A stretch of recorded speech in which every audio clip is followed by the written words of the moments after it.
नमस्कार. मी स्वप्नी. माझी बहीण असते अमेरिकेला. तुम्हाला तिच्याबद्दल काय सांगू? स्वप्नाली ताईचं वेगळंच आहे रसायन. स्वप्नाली ताई मला अमेरिकेला बिझनेसमॅन आहे, तिचा व्यापारी आहे, मोठे मोठे तिचे कंपन्या आहे आणि तिला साधी भावाबद्दल आपुलकी नाही. हॅलो हॅलो हॅलो ताई, तू फोन करतेस पण साधा फोन पण उचलत नाही. आपला भाऊ आधार आश्रमात कसा असेल? हा चालेल चालेल चालेल, येणारच ना? मी वाट बघेन ना तुझी.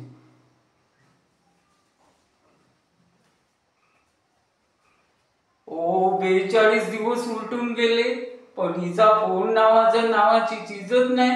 हॅलो हॅलो हॅलो ताई, तू येणार होतीस ना? Hello hello hello hello hello hello.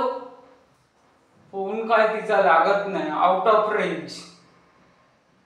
ओ, तुम्ही नको ते टोमणे मारू नका. मला तुमचे टोमणे समजतात.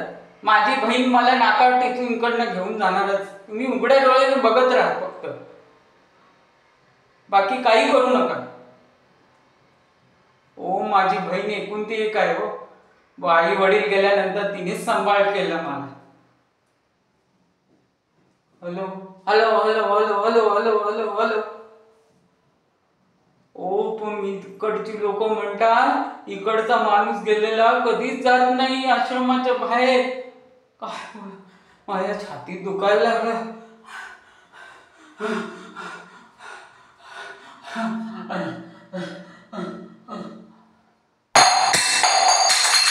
काय बोलावं आता, मी काही जगत नाही. मला आता जगणं नको रे बाबा परमेश्वरा. हे माझ्या डोक्याला ताण झालंय. मी आश्रमाच्या बाहेर राहू शकत नाही. वाट बघ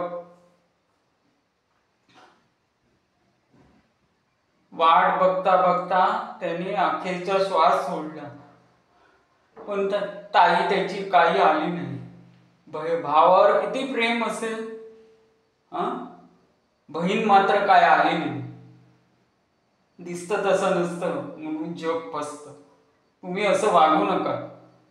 आपली काळजी घ्या. धन्यवाद.